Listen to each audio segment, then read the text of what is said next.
gonna tell y'all about one of my worst flight experiences ever. I want to say this was like 4 or 5 years ago. I was coming back from a trip that was absolute hell, right? I'm not gonna get into that, but I just was so ready to go home. So I remember I get to the airport. I was flying from LAX back home to Sky Harbor, Phoenix. I'm in the line for security. I didn't have clear or anything like that. Regular security line. And I'm going through like getting my boarding pass and my ID. My ID is missing. And let me tell you guys, I am not one to lose stuff like that. Like I never lose my phone, my ID, my wallet. I've done it before, but it's rare. And especially in this instance, I was like, there's no way my ID is missing. So I'm panicking, trying to keep together in the TSA line. ID is gone. I literally emptied my bag out like in the security line. Everyone's looking at me like I'm crazy. I didn't care. Cannot find my ID anywhere. So I start, this is before the real ID too and all that stuff. So I had like one normal ID, like driver's license. So I remember I get up finally, I'm freaking out, panicking, have to go through all this extra security. TSA is mad at me, which I get it. Like it's my fault for not having my ID, but they're being a little extra. I'm not gonna lie.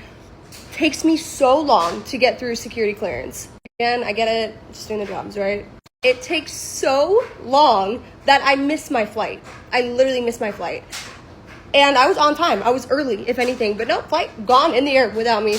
So the next flight available that I could take home, I want to say it was like 2.5 hours. It wasn't that bad. It's like 2.5, 3 hours, different airline. I did not care. Bought the ticket and I went to the airport bar, as somebody does, right? I'm so annoyed. And as I'm sitting at the bar, again, I realize I don't have my ID. By the grace of God, I don't get carded, okay? Apparently I look old. This was also 4 or 5 years ago. I don't get carded. So I'm having a great time there, AirPods in by myself. And I see in my peripheral, like, someone sit next to me. But y'all know at airport bars, like, everyone sits next to each other. There's only so much space. So it's normal, right? So I see like the chair come out, I see someone sit down, and then I can also see out of my peripheral vision that they're looking at me, and they're not looking away, and I'm already irritated. And one thing about me, I hate when people look at me. Hate when people stare. Since I was a child, I've had a big problem with it, and I was already, like I said, irritated. Then I feel this on my shoulder, and are you kidding me? And I turn to the person next to me, take an AirPod out, and I said, yeah. And at first, it's a guy. He's an oddball, okay? He just looks at me, doesn't say anything. And I was like, hello? Why did you just touch me? Instantly kind of like wakes up weird, like he was in some trance. He said, I'm sorry. I've never been on a plane before. And I'm like, okay. In my head, I didn't even say anything. I'm just continuing to look at him. And he was like, so is it normal to just like hang out in these spots before you get on a plane? And I was like, yeah, I guess. And I put my AirPod back in. I can still feel this guy staring at me, and I didn't want to cause a scene. So I picked up my stuff. I saw an empty seat, like someone left across where I was. Go to that spot. And I was like, bartender sees me. He sees I'm just moving over there. When I get over there, I tell the bartender, I'm like, hey, sorry. I'm just not in the mood to talk to anybody. Guy next to me was chatty. He's like, oh, of course, no problem, right? I see this guy. From where he was sitting, now he's like kind of across from me. This man gets up and he walks over to where I'm sitting. There is a woman minding her business like me that I'm sitting next to.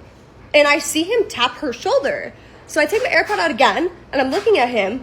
I'm pissed off at this point because just no on so many levels.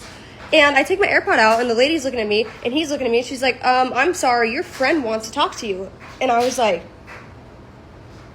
me? Like, that's not my friend. I don't know who that man is. This man looks at me, pissed off. I think something obviously was not well with this man, okay? He looks angry, very, very angry. And he just looked at me really weird, and he was like, you are my friend. Oh my God. Bartender walks over. He's like, hey, like, can I help you?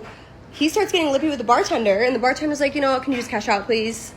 And now the bartender and this weird guy are fighting. The whole time, mind you, he's telling the bartender, that's my friend, I know her, about me. And I'll be rude when I have to be. I'm literally saying, I'm not your friend. I'm nice to people, but when you cross the line and you're creepy, no, I don't do well with that. So I'm looking at him, I'm like, I'm not your friend. The bartender knows. He's not stupid. He's trying to help de-escalate. And the man's like, I don't have any money to pay my tab.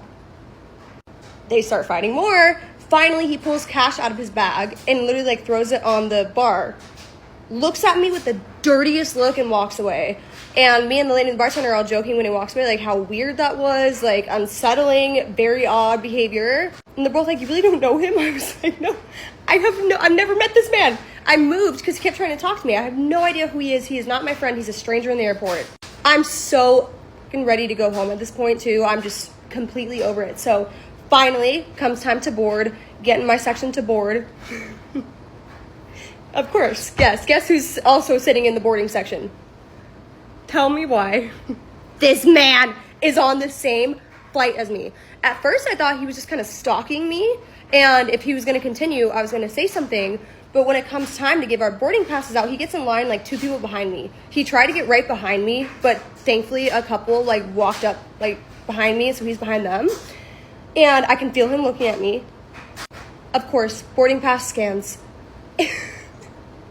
Only me. And I hear, you know when you're in that little tunnel area, right, getting on the plane, I can hear him saying, hey, and I know he's, like, talking to me. The couple behind me turns around, they're like, yeah, and he's like, no, her. And I turn around because I'm beyond irritated, and I literally looked at him, I was like, stop trying to talk to me, I don't know you, I will cause a scene right now, you are making me feel uncomfortable. Shuts the fuck up instantly. I literally do not play with stuff like that. If you are weird and uncomfortable, I will absolutely call you out in a group of people. I don't care what, like, who you are, what we're doing. Stop being fucking weird. We don't play that over here. He gets that angry look again. And so I'm like beefing with this guy in between this poor couple. And I'm like, what? I was like, why are you making that face? That face is not cute. Stop making that face. Stop looking at me. We're still kind of, bantering as we're about to get on the plane. And I literally looked at him. I was like, I'm not getting on a no-fly list because of you. Fuck off. Stop trying to talk to me. Right when I get up to the flight attendant, I said, hey, this guy behind this couple, he's creepy. I feel like he's honestly a flight risk at this point. Do not let him close to me, please. I know we have assigned seats. There's no way his seat is assigned next to mine, and she totally understood. Thank God his seat was not by me. That was a stroke of luck. But it's a short flight, California and Arizona. So we're getting off the plane. Like when we come home, I'll be my cat, obviously. And he was behind me. So I'm trying to hightail it out of there. Like, I am trying to just get out of the plane before he can even have a chance to catch up to me. And there seemed to be a lot of distance. So I was like, oh, thank God. I can hear him because I know this irritating voice by now. People behind me. And he's saying, Julia. I'm not fucking Julia. I never even told you my name. And he was looking at me. I ran off that flight. I went straight to the bathroom. I remember calling one of my friends and being like, should I have security walk me out? Like, I'm not dramatic, but this is so bizarre. Thankfully, I never saw that man again. But, yeah, don't be weird at airports. If you want to, like, make friends or anything like that, that is not the way to do it. Don't be weird. Safe travels. That's all I have for now. In addition to scary Appalachian stories, I also love to read about haunted houses because I used to live in one. And tonight's story takes place in a haunted house. So grab your favorite tea and settle in, and let me tell you another scary story, because of course, this is Tea After Midnight. This story comes from Kay. Hi Savannah, I love your videos on TikTok, and even though my experience didn't take place in Appalachia, I'd love to share it with you. I was raised in a very small town in northwest Indiana.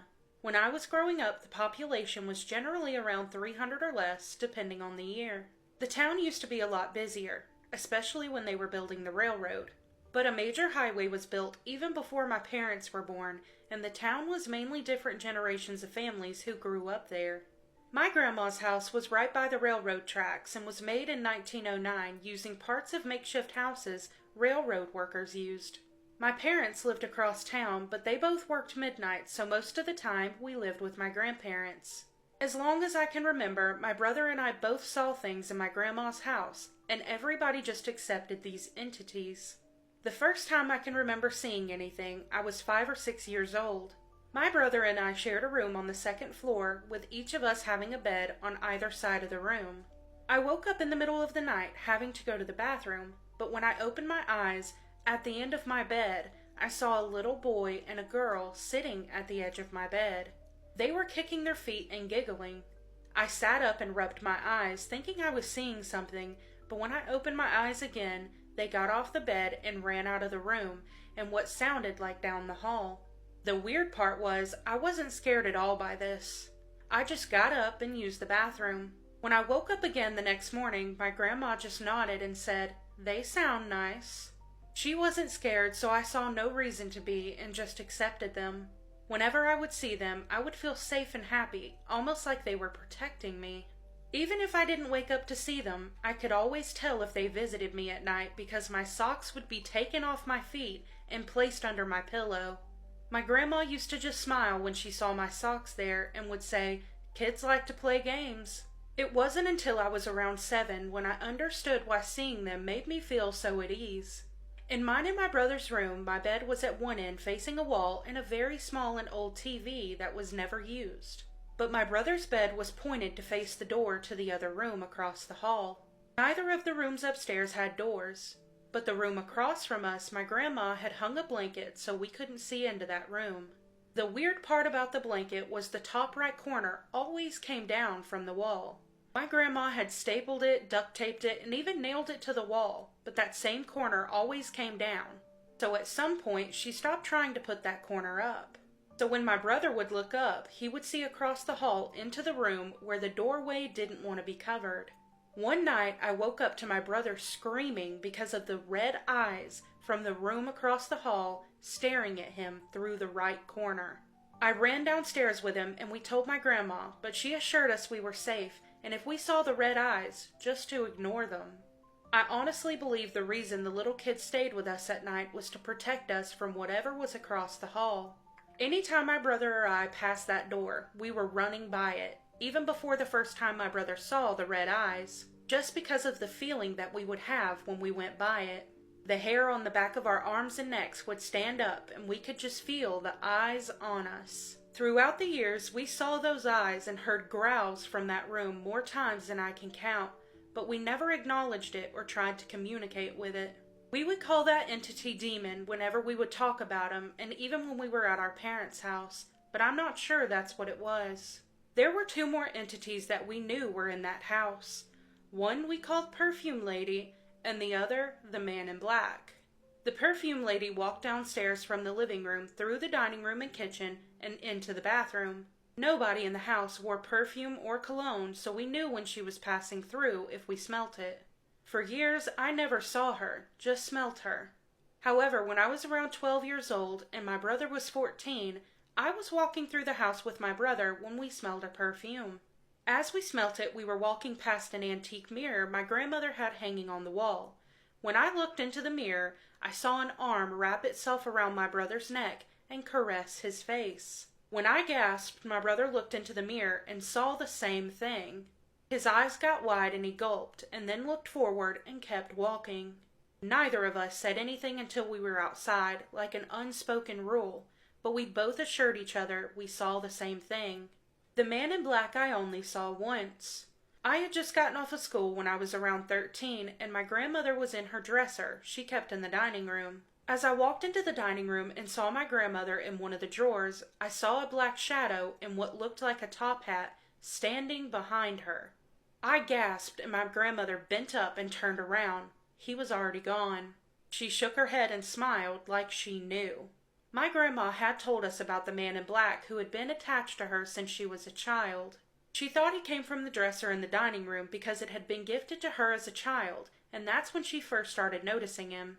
Looking back as an adult, I think he might have just attached himself to her based on everything she told me. She'd seen him since she was about 6, but he never hurt her, but was more like a protector. Whenever she went upstairs, she said she felt his presence, and any time she heard thumps from upstairs coming from that other room, she felt him come near to her as well. We believed he was protecting her from bad spirits, just as the little kids were protecting me. My brother never felt as safe as me because the demon would still stare at him and he would hear the growling. As we got older, my grandma said as long as we didn't acknowledge him, he would leave us alone. She said the only time she'd seen anything bad happen was when people would say they didn't believe in ghosts or mock them. When my mom was pregnant with my brother, she was visiting with my dad and said she didn't believe in ghosts. Later that day, she went to take a nap upstairs, but when she was about 5 steps up, she was pushed back down the stairs. She left with my dad that day, and when they came back the next time, she told my grandma she was wrong and would never say that again. I'm not sure if it was really a demon or not in that room, but I know something with bad intent was in there. When I was 13, my brother and I started staying the night at our parents' house since they decided we were old enough to stay the night alone. My parents' house was quiet and we never felt any spirits there. While we still visited my grandma, as long as we didn't stay the night upstairs, we didn't see or feel too much activity, besides smelling perfume. Looking back, I never questioned if ghosts were real or not. I grew up with them and accepted that they were real. My grandma told me her house was built out of so many other small houses and shacks that she will never know exactly where each of the ghosts come from. Yet, despite all of the things I saw as a child, the scariest thing that happened to me was 2 years ago when I wasn't even living in that town.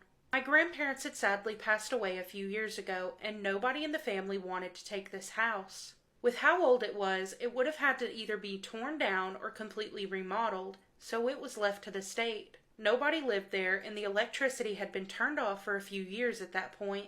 The house was just sitting there, locked up and abandoned. So when my parents called me to tell me that the house had caught fire, nobody could understand it. There hadn't been a storm, so it wasn't from lightning, and it couldn't have been electrical. And with it being such a small town so far from everything, no person would have broken in there and started smoking. Nobody could understand how the fire started, but when I heard about it, every hair on my body stood up, and a chill ran down my spine. I can't help but think that the demon didn't want to be trapped anymore with nobody to feed on. I think what scares me the most is the idea of an entity that can start a fire just so it can escape. I haven't experienced any activity since I left that town, but I remember all of it so vividly, and so does my brother. We remember the conversations we had with my grandmother about it, and we can still talk to other relatives to confirm things about that house, too. I think the most important thing to remember is if you don't acknowledge the entities, you keep the power. I think things might have turned out a lot different for us if we were scared or tried to communicate with them in some way. There is definitely a lot to unpack here, but it definitely seems like that house was super haunted. But also that the grandmother seems to know that all of these entities were in her home. And I want to talk about the man in black for a second because, to me, that sounds like the Hat Man. And I've seen mixed stories where some people say that he's a protector, and then a lot of other people say that they felt scared when he was around. But that definitely seems to be what was attached to Grandma, but I want to talk about that upstairs room. So there was something up there that had red eyes and would growl. So the grandma didn't want the kids looking into that room, so she would hang up a blanket onto the wall. But there was one corner of that blanket that would always fall, and the brother says that he saw red eyes peeking from the corner. But then on multiple occasions said they saw the eyes, felt the eyes, and even heard growling coming from that room. But then let's talk about the perfume lady, because the perfume lady, she sounds sweet and simple enough. Just smell her perfume as she walks by. You know that she's there. But when they're walking in the hallway, they look in the antique mirror and can see the woman has her arm around the boy's neck, caressing his face. They both saw that. That terrifies me. But to wrap all of that up, at the very end, the house caught fire and burned down with no real cause. It couldn't have been electrical because the electricity wasn't turned on at the time and hadn't for years. It couldn't have been a lightning strike because there were no other storms that were happening in that area at the time. And nobody would have broken in with it being such a small town. Surely nobody broke in there and started smoking and caused a fire. But what freaks me out the most is what Kay said at the end about how the demon didn't want to be trapped anymore, so it started a fire to escape. But Kay, I do want to say that I'm so glad that you're not experiencing anything anymore, but I do hate that you and your brother and even your grandmother went through those things when you were little.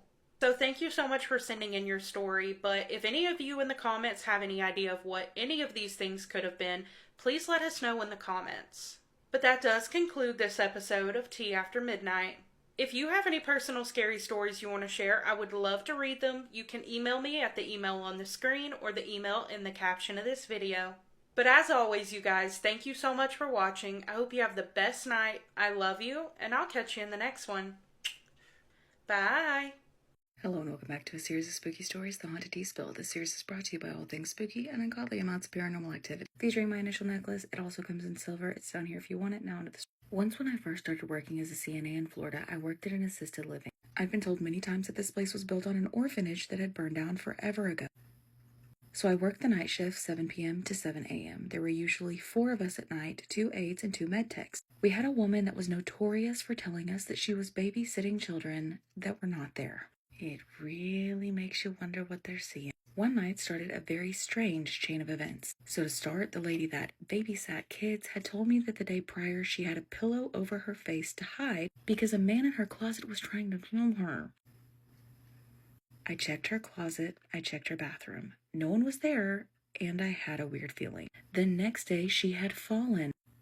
It was part of our procedure that if they were on any kind of blood thinners that they had to be sent out, especially if hitting their head. When she fell like dead center in the middle of her room. She wasn't able to reach the bed, her chair, or anything else. But while waiting on an ambulance, at least one person had to sit with her. So I, along with another aide and one of the med techs, were standing in her doorway talking. Out of the corner of my eye, I see her wheelchair move. I looked to see if maybe she moved it, but she couldn't even reach it. And then I got this feeling again that I had the day prior. It wasn't great, so I immediately take off down the hall, leaving the other 2 to sit with her. My other coworker at the end of the hall was like, ask her if she's babysitting. So I ask. She responds with yes, in a tone that sounded like, can't you see them? And that they were in the chair. I started to feel very uneasy. She was seeing things on the ceiling that weren't there, but that wasn't anything out of the ordinary. A few minutes later, the male med tech that was there with us went to see if her daughter had come in the parking lot, and he said while he was standing there, something looked like it drove by the entrance, blocked every single light out in front, and then disappeared. The lights were back, but no one new had arrived. He looked out to see if her daughter's car was there. She wasn't there yet, so it was a little strange to us, especially in the middle of the fucking night. Fast forward, she gets sent out to the hospital and everything is fine. She's out for a day or 2, and while she's out, the next night or 2, I was sitting at the nurse's station doing charting or paperwork or whatever I had to do, and out of the corner of my eye, I could see someone very clearly walk by the piano that we had. I look all the way over there. No one is there. That same night, my male coworker had saw something go out into the rose garden. We thought that maybe it was a resident that liked to wander. He goes outside to check, and no one was there. These kind of things happened for about a week, and then one night it kind of came to a head when we were sitting at a table in the living room area. We were playing a game, passing time in between doing rounds and checking on our people, and down the hall behind me, we heard something that sounded as what I can only describe as a Yeti cup, because it was just an unstable sound, if that makes sense. We all get up to check, and there's a room that was empty and closed. The door was wide open, lights were on, and the vacuum cleaner for some reason was in the middle of the doorway. This freaked me out because I don't like paranormal things. That is not the right place to work if you don't like paranormal things. So we go back to the table, we're minding our business, and we hear something again fall that sounded like a Yeti cup. We get back up and we go to check it out. We go to everyone's room. Everyone is okay. It was actually a cup that fell that time. So we go back to the living room area. We're minding our business, playing our game. And out of nowhere, very cold air came up and the draft went up my scrub pant leg and freaked me out. Yeah, that's fucking weird. These were the main things that happened there that freaked me out. There were a couple of little things here and there where residents would hear children running or playing, or see them running and playing. And I don't know about you, but children ghosts scare me more than anything. There were also a couple of times where our residents would come up and say, hey, did you see that girl that ran out of my room? And obviously, there was no girl there. Thankfully, nothing else crazy really happened after that week of events, but I thought that it was very strange and something to share for this spooky season. That was apparently sent back in October.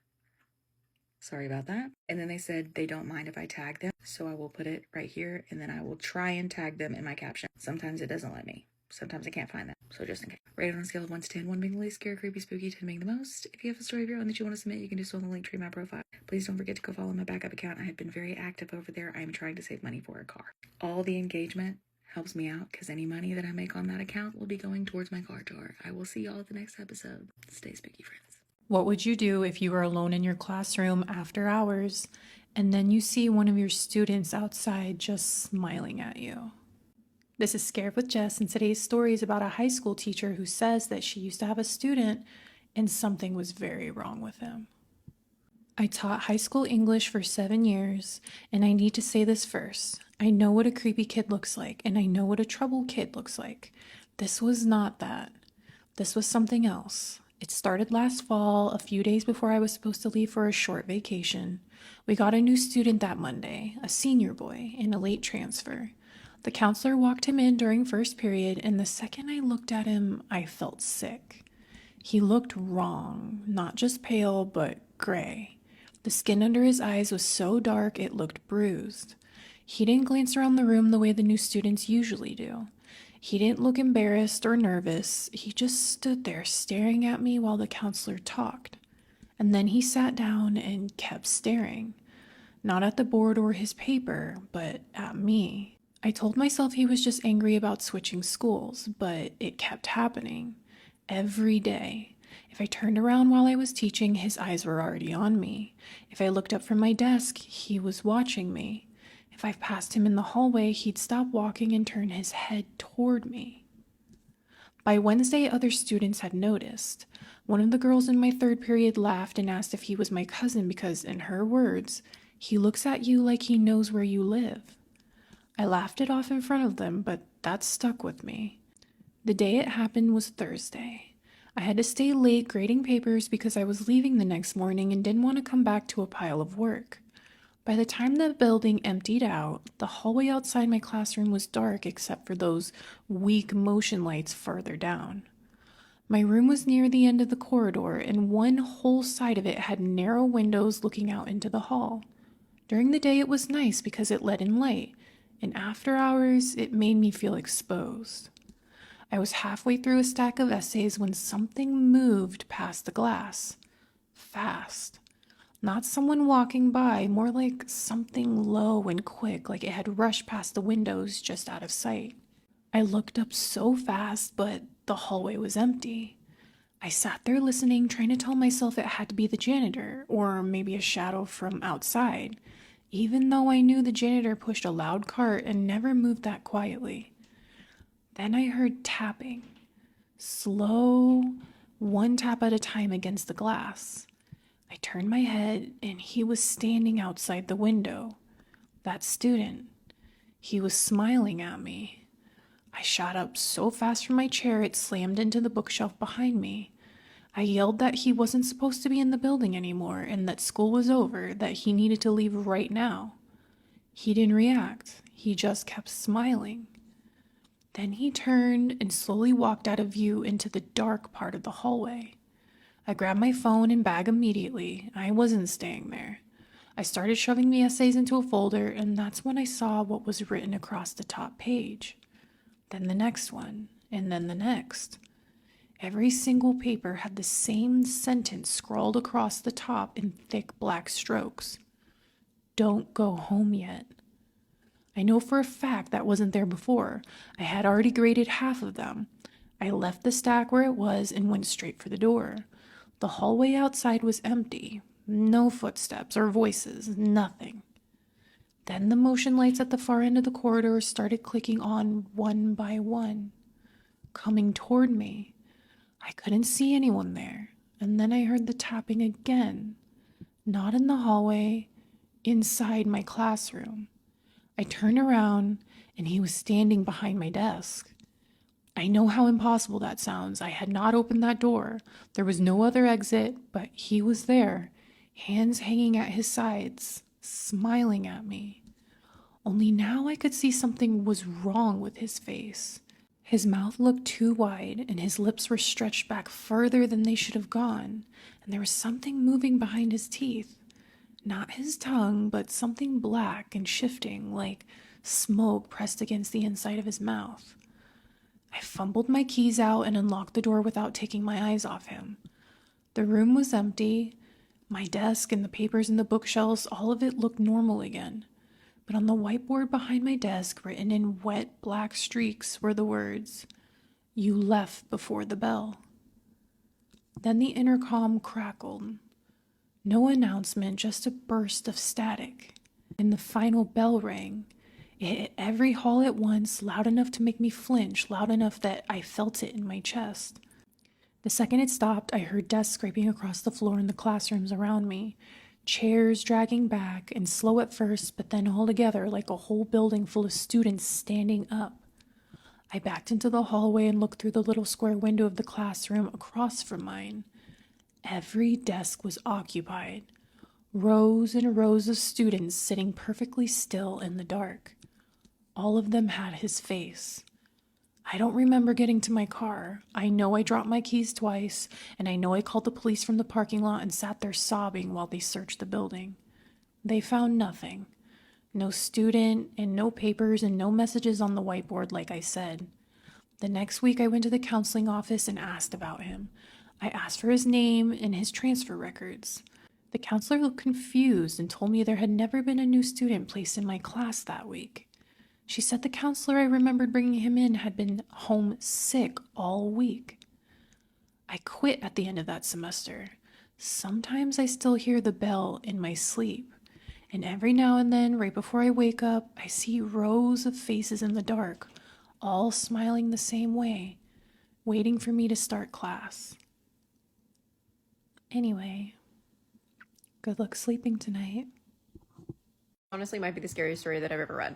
If you're new here, hi, I do talk about pretty scary stuff, and I have an email where anyone finds a page can send me their ghost stories. I do use the phrase a lot, this is the scariest story that I've ever heard, but this came with photo evidence, so it by default is the scariest story. I think the most horrifying thing about this specifically is the fact that it didn't happen at home. It happened while this person was at work. So let's get into it. The person who sent me the story did not specify whether or not they wanted to remain anonymous. So for obvious reasons, I'm going to keep them anonymous. The girl who sent me this says that she was working a retail job about 2 years ago in this very small town in Hawaii. And the management team for this storefront was 2 supervisors, which included the person that sent me this email, 1 assistant manager, and 1 manager. These were the only 4 people in the entire store that would have a key to the back room for the safe. I do want to point out that at the beginning of this email, the girl who sent me this says that immediately since she started working there, she was experiencing some pretty weird things happening. It wasn't enough to say like it was paranormal. She just thought it was a coincidence. Anyways, the way that it would go is there would be a supervisor scheduled to come in before anybody else shows up to go to the back, get the money, set up the register,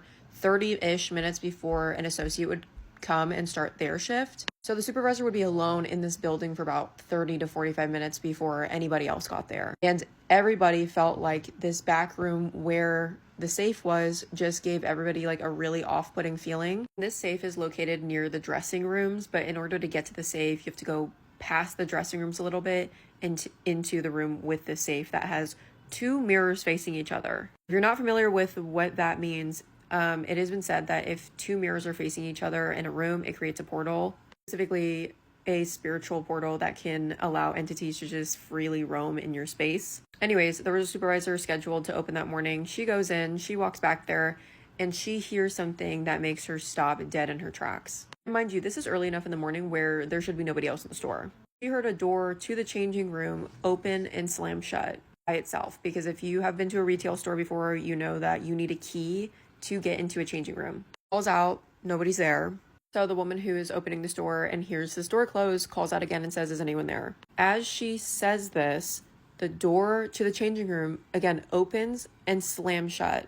The craziest part is she can vividly remember hearing the lock click as the door is opening and shutting. Now, obviously, she feels like there is a real person breaking in or who has stayed overnight in the store alone, and now she is alone with them. So she shuts the door to the room with the safe and the mirrors facing each other and just waits for an associate to get there. Here's the thing though, associates don't have keys to the store and the store wasn't unlocked. So when one of the girls showed up, she called her supervisor and was like, hey, the door's not open, what's going on? The supervisor gained enough courage, swung the door open and booked it to the front door, opened the door, went outside, and they called the mall security. When mall security got there, they checked the entire store and there's no one there.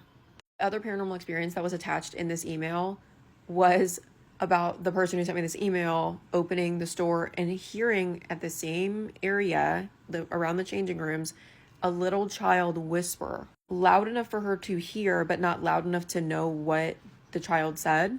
She looked around and there was, again, nobody there.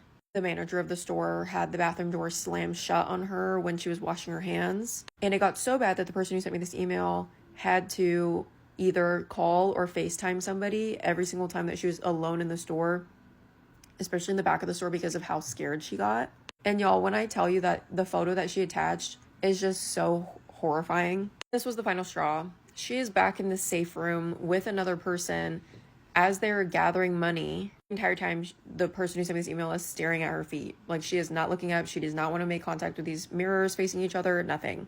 As she's staring at her feet, she notices that there is a small and dirty footprint on the floor of the store.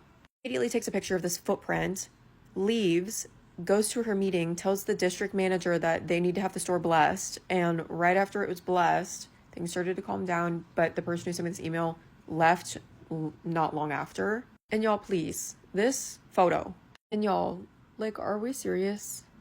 Horrifying. A guy called Tony sent me an email, and he said that about 25 years ago he was at a party at an underground recording studio in Chicago, and he met a man there who claimed to be something else, who told him that basically nobody was going to believe him anyway, so it didn't matter if he told him the truth, and he also gave him predictions for what was going to happen in the 2020s. He says that he did not take this man seriously at the time that it happened, and for years he's been telling this as just like a funny party story from something that happened years ago, and he thought this person was being facetious, but now with the recent disclosures coming out, he wonders. The guy told him that by 2028, Tony would realize that he wasn't lying because all of his predictions would come true. So the context of this party was basically there was some kind of industrial show, and Tony was working in the music industry at the time in artist relations and promotions, and he had a friend that was well connected to the artist who had been playing this show. And afterward, the real party started at this studio that was underground. Supposedly this place had been a utility structure or like an underground bunker at one point, and then had been converted, but it had heavy steel doors and like concrete hallways. And he did give me the name of it, but I don't want to throw them under the bus. I don't know if they're still operating in Chicago, but it was in the River North area. And he said that anyone who was familiar with the industrial music industry in Chicago back then should know what place he's talking about. He said this party was legendary. There were like 15 or 20 rooms, and they were all filled wall to wall with people. There was like DJs, and you could hear the bass as you went down to the party. And he went with his friend Danny, who was also in the music industry and was connected to the artist who had played the show that night. But his friend Danny had had a fight with his girlfriend and was also very intoxicated.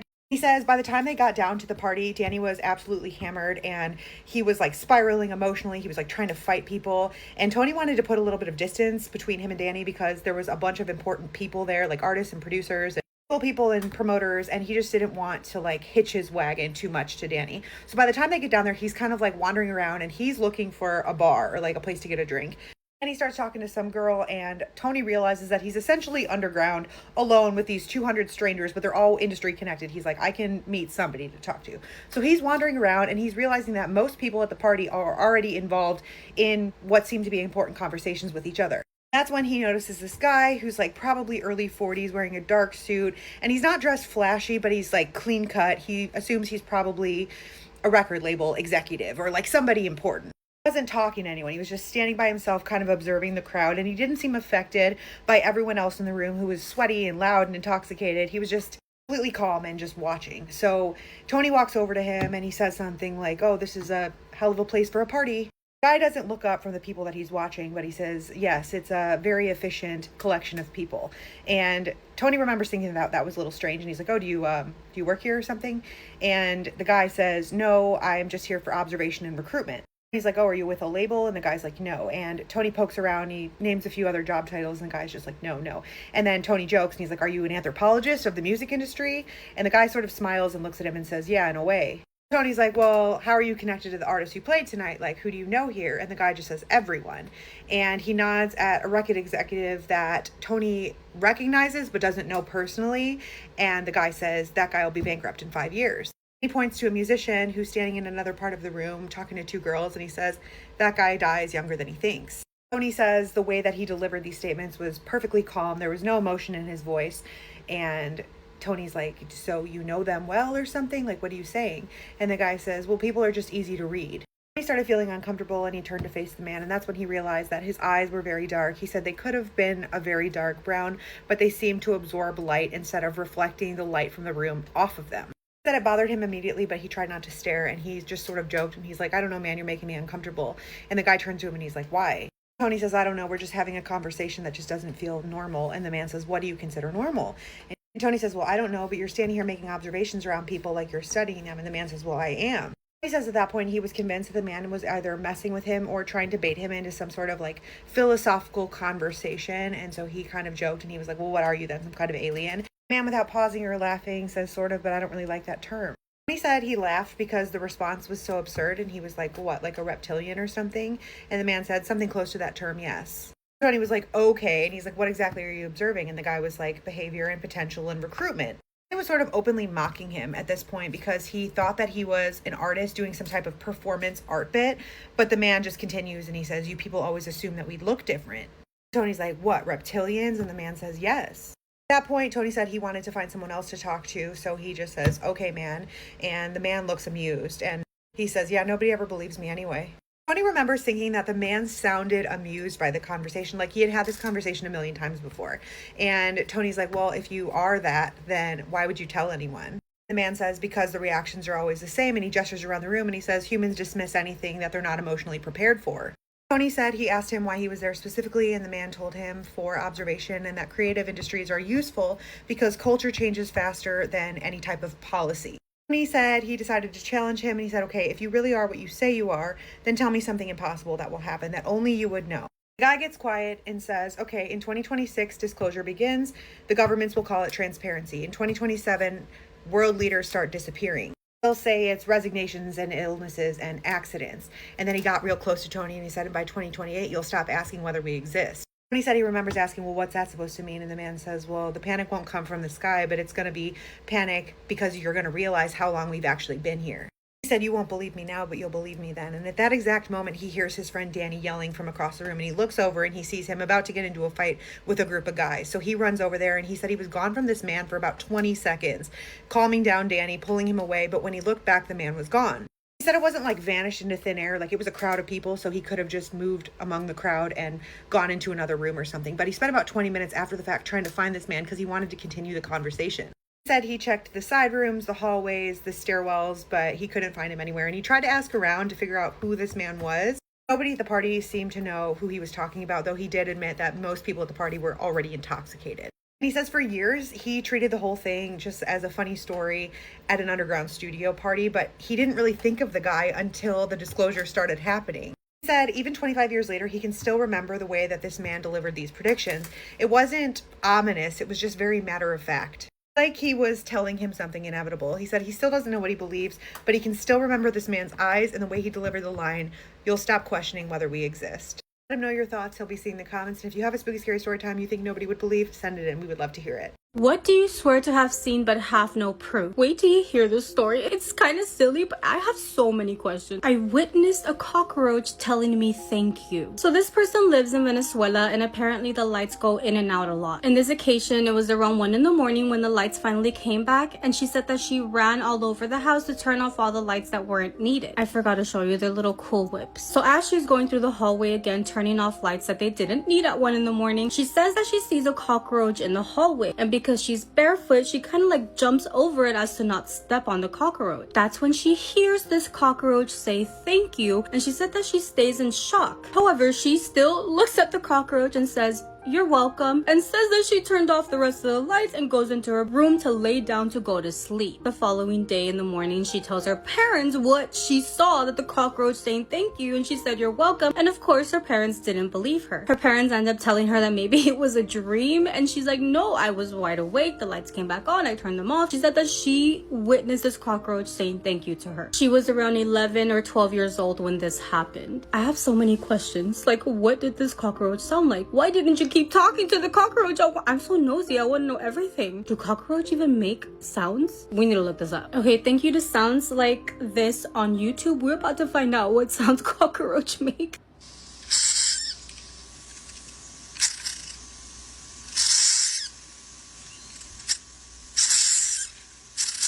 Gracias. Maybe that? Gracias. It was in Spanish, by the way. Gracias. What is this video? Like, what am I doing? Oh my god, I would have bought like a Barbie doll house and like put it in there. I don't know, like that seems like a fun little friend to have. What would you guys do? I recently had a clear out of photos and videos on my phone, and I found the creepy occurrence, the door handle moving by itself in our spare room. Horrible. One morning, I was up early with my young son in the living room. My husband got up and said morning and went straight to the kitchen where every single cupboard door was open. File. He thought it was me messing with him, but I hadn't been into the kitchen yet. Around the same time, another thing that kept happening was in our spare room. So the spare room wasn't used much. It was mainly for storage, and occasionally my mother-in-law would sleep in there when visiting. So, for the most part, the door was shut. But over about 3 months, we kept noticing the door would be open in the morning. Or we'd shut it in the morning and then it'd be open again in the afternoon. Now, the doors have brass handles with a click lock mechanism, so you have to push the handle down to open the door. It doesn't just push or pull open. So it couldn't be explained by wind or anything like that. Also, it was me, my husband, and my son living in the house, and my son was under 2, so he's not left alone upstairs. So he's not the one doing it, and my husband swears it wasn't him, and I know it wasn't me. It was really bothering us. So we had an old baby monitor we didn't use anymore, and we set it up inside the room to see if we could work out what was happening. For a few days, nothing happened, except a few orbs on the video, which we put down to dust. Then one afternoon, I was upstairs in the bath, the other side of the hallway to where the room is, and my husband messaged to say, "Please tell me you just tried to get into the spare room." Of course I hadn't. I was in the bath. It turned out the camera picked up motion and he saw the door handle very slowly move down and the door open a tiny amount. Oh, God. And that's it. There was no one there. The door doesn't push open. There's no sound, no footsteps to suggest that someone's physically That's there. horrific. I've attached the video and I've also put in a zoomed in one on the handle.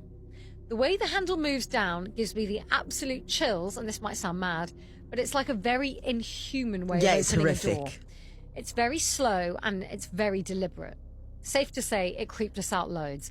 We didn't catch anything else on the video, and soon after that, I was in a crystal shop, and the lady advised me to buy some black protection crystals, which I left in the room. Are you ready? It's really scary.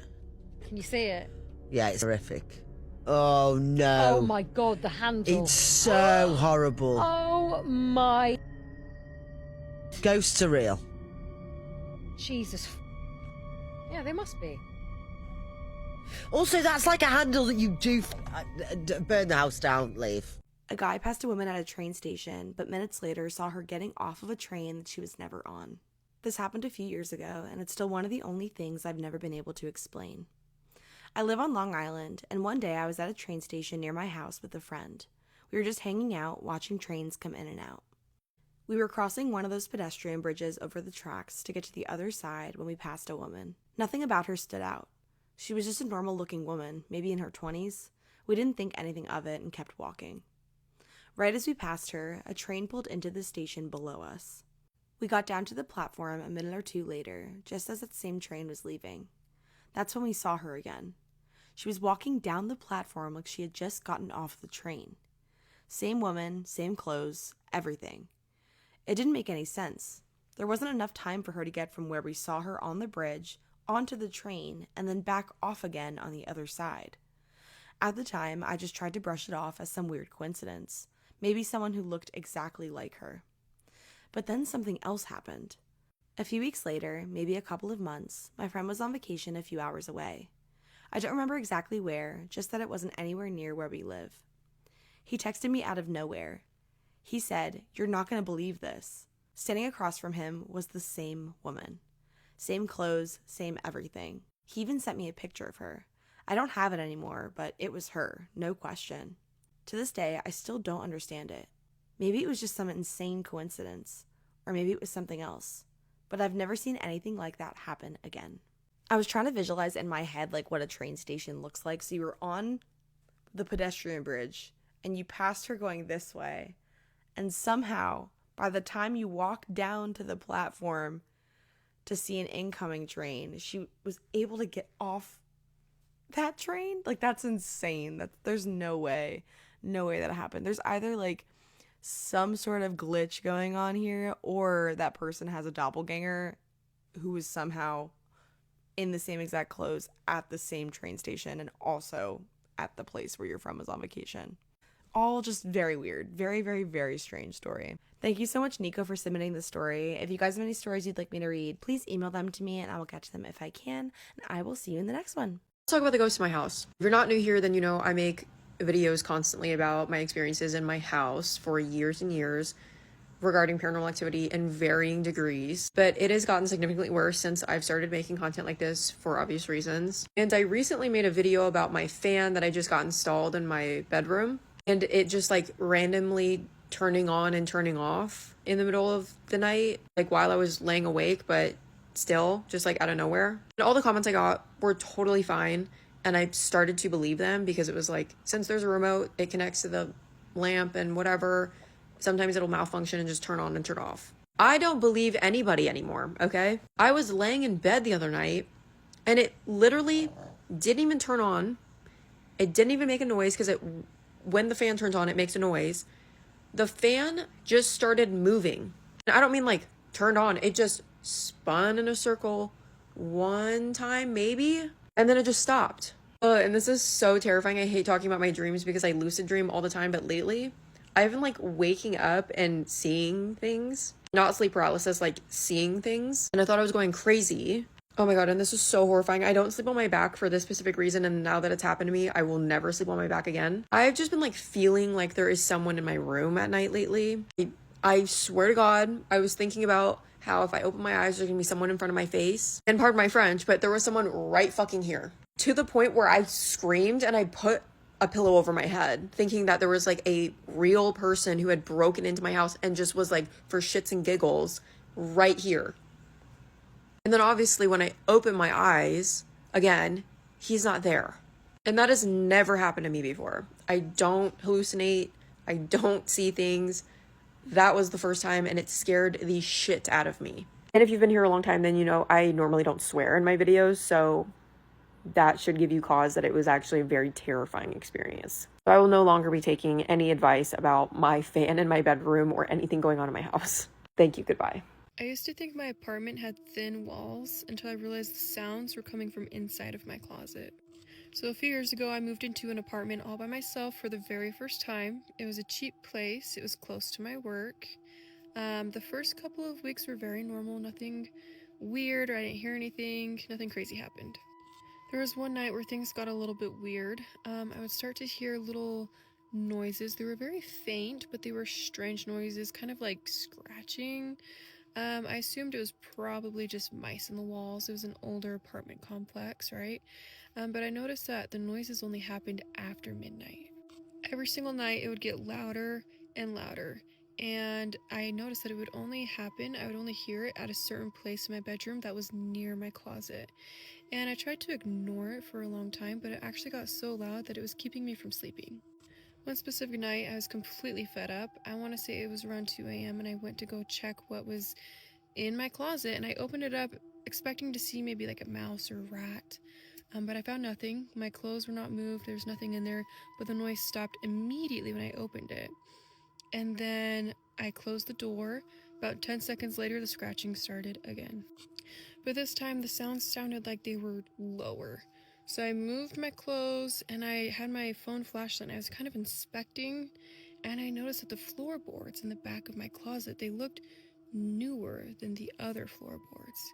And I thought that was really weird, and I started to feel a little sick, like my intuition kicked in, and I was like, this isn't right, there's something weird about this. So I went and I got like a little screwdriver from my kitchen, and I started to pry the boards upward just to like see what was under or why it was newer. And believe it or not, there was a small space underneath. It wasn't deep, it was just enough for like some piping or some wires. And I thought, okay, that explains the noises. But then further investigation, I actually see scratch marks on the bottom of the wood panels, like something's been trying to claw its way out. I immediately stopped what I was doing. I backed away, and as I did, I heard shifting underneath, like whatever was down there knew that I was going to find it. I did not sleep in my apartment that night. I went over to a friend's, and then the next morning I came back, scared I was going to find something, but I needed to come back, and I got in touch with the landlord.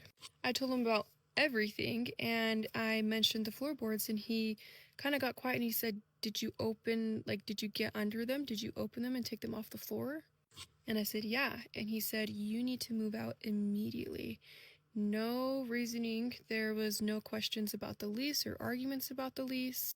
I didn't question it. I moved out that same week, and then I looked up the apartment building a couple of weeks later, and there was actually an article about a tenant going missing in the apartment complex, and the person who lived there prior apparently recalled hearing scratching noises coming from the closet. Are there giant octopuses in Oklahoma? Now, despite the fact that Oklahoma has no natural lakes and that octopuses need salt water to survive, there have been countless reports of people seeing these large aquatic creatures in the lakes of Oklahoma. Now, a lot of the activity seems to be centered around this lake called Lake Thunderbird, where there have been many people who have drowned. And often it's been reported that they were pulled under by something. Now, there was a story from Lake Thunderbird. There was this woman who was camping in the area. And one night, she takes her dog for a walk along the shore. She'd been walking for about 20-25 minutes when she said her dog started to alert to something. It was barking hysterically. And as she looked off in the distance, she sees on the shore of the lake this thick, long-looking creature. And it's sort of dragging itself along the shoreline.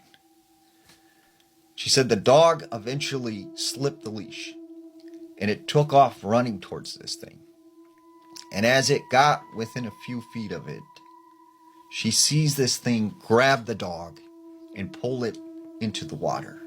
She said soon this dog was submerged underwater. And she was terrified.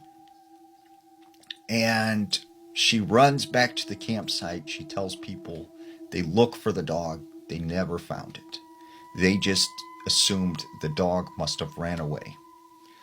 Well, there was another story within this same general location. There was this fisherman who went out on the lake one night. And he said the water was very still, very calm. He was the only boat out there. So that's when he noticed something off in the distance. There was a large wake that started to form in the water. And it was moving in his direction towards his boat. So eventually this wake got larger and larger. And he began to brace because he thought something was going to hit this boat. But right as it got to the boat, the wake stops.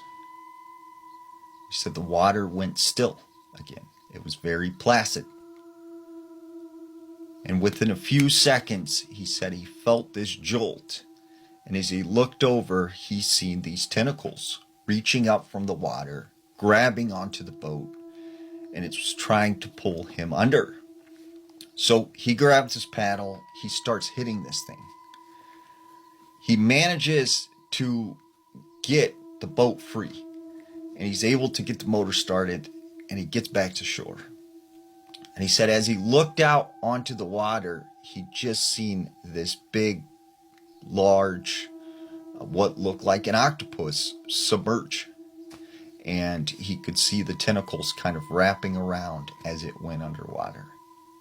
So what do you think? Are there octopuses in Oklahoma? Have you ever had a creepy or strange experience while flying? Now, there are several people who have come forward and have talked about these giant-like entities they have seen walking on the clouds while they were 20, 30,000 feet above the ground. In World War II, they acknowledged these things as gremlins, Foo Fighters. They believed that these things went after planes and sometimes would take them down. Now, there was a story that came out of New York. There was this man named Calvin. Calvin flew all the time. He had been to hundreds of airports. He had logged thousands of hours of flight time. And this particular trip, he was flying from New York City to Los Angeles. So he said, everything went normal. They got on the plane, they left on time, and soon they were up in the sky. About halfway through the flight, he said they probably were over Colorado. They began to encounter these very thick cumulus clouds. He said soon the plane was flying right atop of this huge layer of clouds. And he said he was sitting in the window seat and he was looking out the window right by the wing. And as he looks out onto the clouds, he said it was just beautiful. The sun was hitting it and reflecting off, and it gave almost this sort of surreal kind of, unlifelike feeling where for a second he had to remember that he was flying. He said that's when he started to notice something over by this break in some of the clouds. So there was this very large, dark figure that looked like a thick man. He said it resembled the Michelin Man. It was bent over and it seemed to be peering out in this break in the clouds. And he looked again and he looked a third time and he said he just was like, what is that? Because it didn't look natural. It didn't look like part of the cloud formation. And he said that's when this thing moved. It stood up and it began walking on top of the clouds. And he thought, am I hallucinating? Am I just seeing things in the clouds? But the more and more he looked at it, he realized that it was real. After about 5 minutes, he said this thing just walked around the clouds. He said he's seen another one of these things, and it joined this other entity walking around on top of the clouds. So that's when they started to come in the direction of the plane. And he said it was almost like he could hear this strange radio station in his head. But it was these screams and yells. And it was just repetitive. And it was probably the scariest sound he'd ever heard. And right at this time, he hears one of the kids on the plane start crying. And he's saying to his mother, Mommy, I hear screaming in my head. And his mom responded to him, it's just your ears popping. We're high up. It's the altitude. You'll be okay. And he knew that other people could hear this. And he said it just got louder and louder. And it was almost giving him a really bad headache. So he continues to look out the window, and he said both of these things seemed to notice that he was watching them. They looked up at him. They were pointing in the direction of the plane. He said then, all of a sudden, he hears the captain get on the intercom. I need you to fasten your seatbelts, we're going to be experiencing some turbulence. So all of a sudden, the plane started to shake, and it got pretty violent to where he was almost thrown out of his seat. Now, he'd experienced turbulence before, but nothing like this. And he said this plane just began to shake like it was going to rip apart. And that's when he realized maybe these things do not want me watching them. So he closed down the visor on the window, and immediately said everything got calm. The plane was still. It continued to fly like normal. He said after 20, 30 minutes, he opened the flap again, and these entities were gone. Eventually, they land in Los Angeles, and he was happy to be on the ground, and he was happy to get off the plane. Well, he said as he was getting off the plane and going down the aisle, So one of the pilots stepped out from the cockpit and he went up to him directly and was like, "Hey, did you have a good flight?" And he was like, "Yeah, I guess so." He goes, "Right, it was a really, really good flight." He's like, "Yeah." He goes, "Right, you're going to tell people that you had a really good flight and a really good experience on this airline, right?" And he said he, kind of was like telling him something without telling him something. And he was just like, "Yes, I'm going to tell people I had a good flight." So he said then the pilot left and went back in the cockpit. Now, as he exits the plane, he said he got into the airport. Right away, he's greeted by security. And they told him, "This is just like routine. We're checking passengers. We just need you to come with us." So he said they took him in a room and they took his temperature. They kind of took his blood pressure. They checked him out like it was some kind of medical exam. And he said, "Is everything okay? Like, did someone get sick on the plane?" And they said, "No, this is just routine. We do this from time to time." However, he had been on many flights before, and this had never happened to him. But he said one thing's for sure. When he's flying, he will never look out the window again. There's been several reports out of Washington State of people having these encounters with these random old people in the woods. Now, there was this man named Jack. Jack was from Seattle, Washington. Him and his girlfriend Katie, they decided they were going to go for a jog out near Squinami Pass on this trail that veered off the Pacific Crest Trail. Now, they had planned on going about 5.5 miles. So they get to this parking area at the base of the trail. They get out of their car and they started to jog. Well, as they got about 2 miles into their run, they noticed this woman on the trail. She looked probably in her 70s, 80s. She was completely dressed in all white. She had pale white skin, this blank stare on her face. And as Jack and Katie run past this woman, they say hi. She didn't say anything. She just kept on walking. So they go another mile, and as they're running, they see the same woman. Once again, all dressed in white. And they're like, how in the world did she get that far up ahead of us when she was going in the opposite direction? She's 70 years old, and, we've been running this whole time. So they continue on. They get to the end of their 5.5 mile run. And right as they stop, they see this woman again, all dressed in white. And they said she just looked at them, smiled, turned, and just started walking off in the opposite direction. So they make their way back to their car.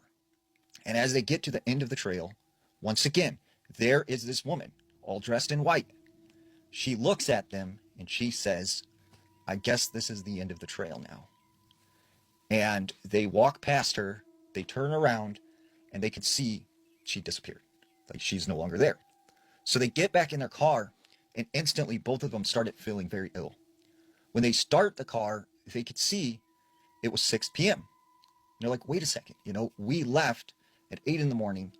How could it be 6 p.m.? They look at their phone. Sure enough, it was 6 p.m.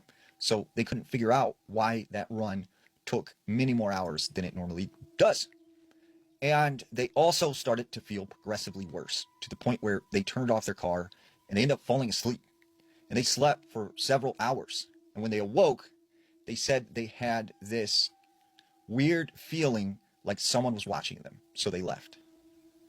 In this same general area on the Pacific Crest Trail, there was this other man named Gary. Gary said him and his father, they were hiking on this trail one day. And he said they were pretty deep in to where, this was a pretty secluded area and it was pretty thick woods.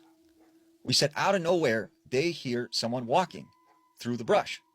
He said out of the brush, out of the woods, onto the trail, steps this older gentleman, probably 70, 80 years old. Once again, he's wearing these white dress clothes and he's got this pale white skin. They said he looked, very out of place. And this was a hot day and he's dressed in these very warm, dress clothes. He said he looked at them and he said, it really is Enigma. And then they said he turned and walked back into the woods. And as they made it back to their vehicle, he said they started their car, and they just felt like something was weird. And when they got back home, they realized it was the next day. Somehow they misplaced a whole 24 hours of time encountering these random old people that people are seeing in the woods.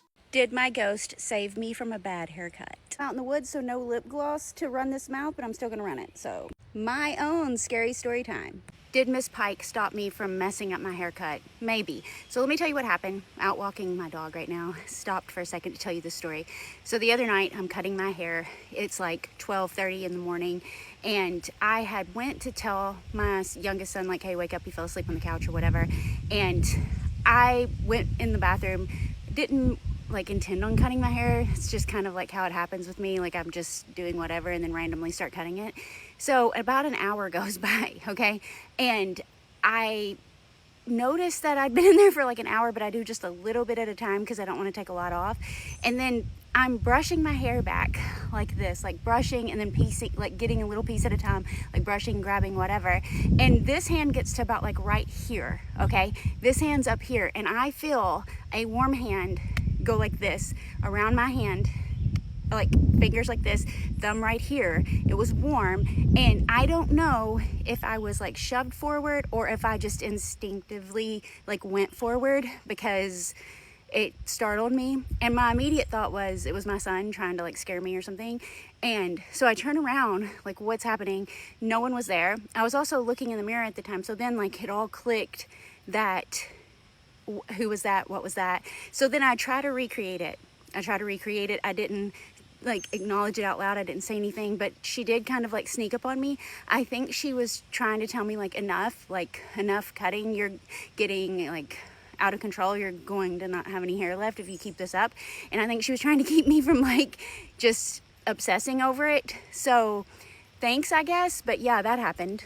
Let's look at some of your scary photos. In 2013, my wife took 2 back-to-back pictures of me around 1 a.m. in Sacramento because my eyes were partially closed in the first photo. When comparing the pictures later, we noticed something strange. In the first picture, there is nothing behind me, but in the second, a figure suddenly appears just to the right of my left elbow. Nobody was visible there while the photos were being taken. The pictures were taken on an iPhone 5, and after zooming in and enhancing the image, the figure appeared to resemble a soldier standing at attention. What made it even stranger was that the figure seemed to cast a shadow on the ground, yet its face remained unclear even though the surrounding areas were in focus. I blurred my face for privacy, but I still have the original photos with the metadata. After researching the area, I found reports of people claiming to see soldiers around the state capitol building, which made the experience even more unsettling.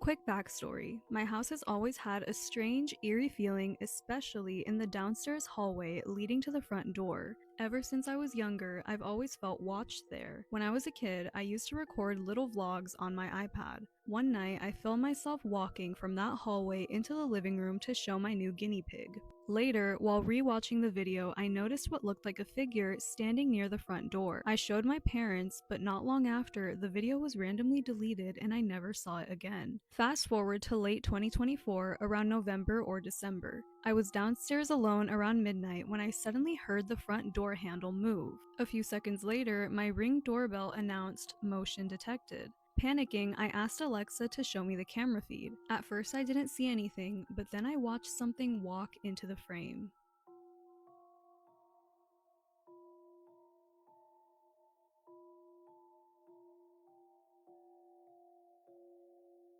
Get ready with me while I tell you guys this ghost story. This story was sent into my email, and if you have any ghost stories, paranormal encounters, or scary stories that you want to share, you can send them to the email in my bio. This happened when I was about 11 years old. And at the time, my family lived in a small 2-bedroom apartment. It wasn't anything fancy or special, just a cramped little place with paper-thin walls. And on one particular Friday night, I woke up at 3 in the morning, needing to use the bathroom. And this is when my entire story takes place. Of course it takes place at 3 a.m. on a Friday night in a teeny tiny apartment. The entire apartment was dark and silent, Waking up in pitch black is always unsettling, so I was already feeling a bit uneasy. I remember thinking maybe I could just hold it until morning, solely so that I wouldn't have to get up and fumble through the dark. But I really had to go, and so I whispered to my sister to come with me. I whispered over to her several times, hoping that if I repeated myself, she would hear me and respond or wake up, but she either ignored me or pretended to still be sleeping. That is something I would absolutely do. Yeah, you're not waking me up because you have to pee. So at this point, I was annoyed, and I really had to go. So I said, fine, I'll go by myself. So I got out of bed and started walking towards my parents' room first, because I wanted to tell them that I was using the restroom. Their bedroom was right beside ours, but to get there, I had to cross this short hallway, and directly above the hallway was a vent connected to the swamp cooler on the roof.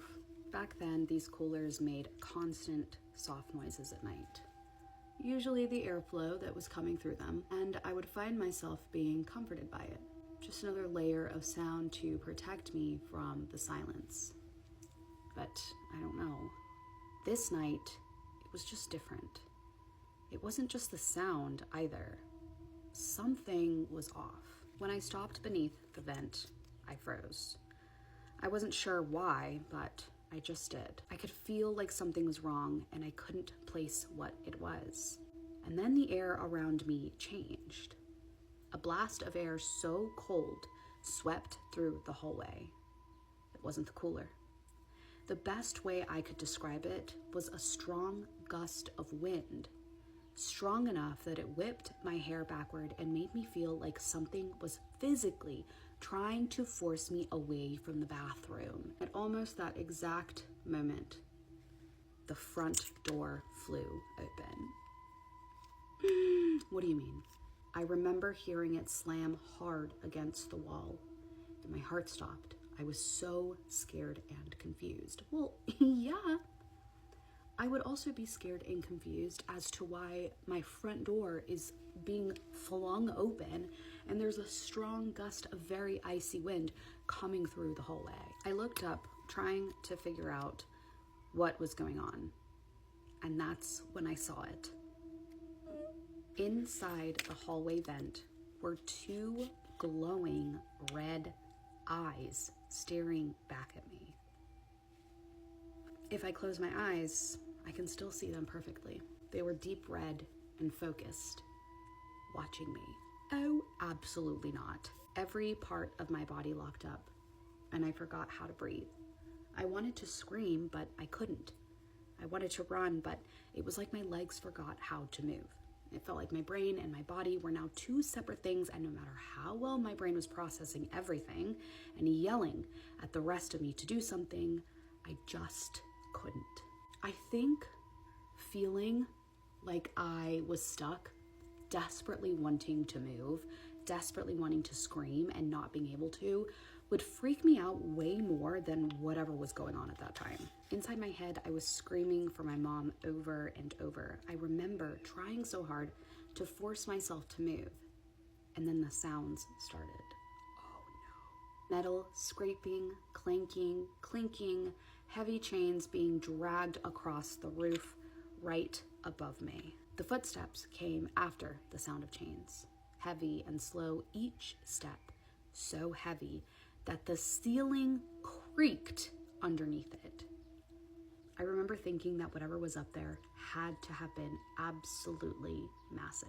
And then suddenly something enormous slammed onto the roof, hard enough to shake the entire apartment.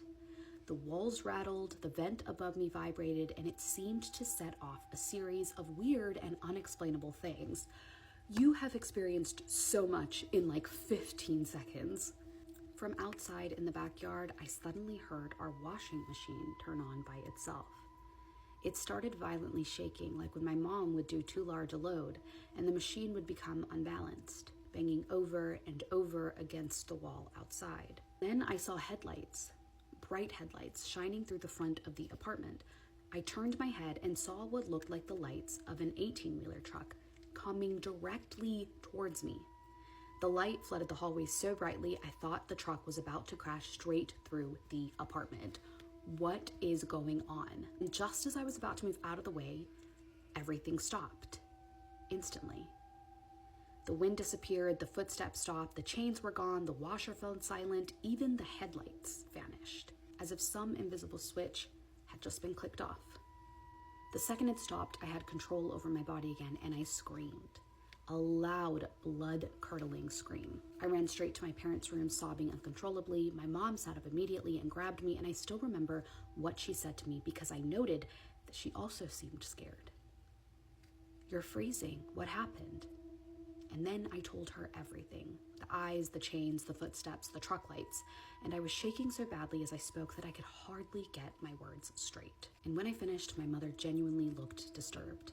The next morning, she took me to my aunt's house, who was a spiritual healer. I remember her cleansing me while praying softly under her breath, and the entire time she looked very serious. Afterward, she told my mother something that stayed with me for the rest of my life. The devil scared her. You have to understand that when you go into the Appalachian Mountains, you are entering into another realm. And there is a set of unspoken rules that you must follow. Rule number 1, if you hear something calling your name, right, you didn't. There is nothing there. And you should not respond. Do not say hello. Do not say, who is it? Just run away. Because something is trying to gain permission. And by you acknowledging it, you are allowing it to come after you. If you hear screams in the mountains, right, you didn't. And do not go towards the direction of the screams to try and help. Because once again, something is trying to lure you. If you see people, you don't. If you hear crying, you're not hearing it. Do not respond to this at all because you are giving permission to whatever is in those woods to come after you. Now, if you are to go camping in the Appalachian Mountains, right, you have to remember, at night, you must keep a fire going at all times. And it's not for warmth, it's not for cooking, it's to keep you safe. And if you are going to camp in a tent, make sure when you go into that tent, it is sealed up. There are no holes, there are no cracks. And if you hear any kind of screaming, yelling, or anyone calling your name, do not respond. Do not go to sleep. And if something wakes you up, stay alert, and once again, do not respond. Now, it's very important when you are walking through the Appalachian Mountains, if you come across a deer carcass, do not touch it, do not stare at it, walk away, ignore it, because this is something, once again, trying to lure you into the woods. Now, if it comes to the point that something is chasing you, and it gets you, and there is no escape, fight. Fight as hard as you can, whether it's a person, an animal. If it's something else, though, and you know what I'm talking about, well, you just let it get you, right? Because at that point, there's nothing you can do. And there's an old saying, you go into the Appalachian Mountains with 2 bullets, right? You fire the first one at something that isn't a person, that isn't an animal. And if it doesn't run away, you know what to do with the second one. I want to read my daughter's diary to figure out why she left us, but my husband says absolutely not. My husband shuffled into the room still half asleep. I was staring at a little red diary sitting on the dining room table. His eyes shot wide open and said, "Tell me you didn't read that." With my eyes still fixed on the book, I took a slow sip of my coffee and shook my head. I am trying to decide what Kiara would want.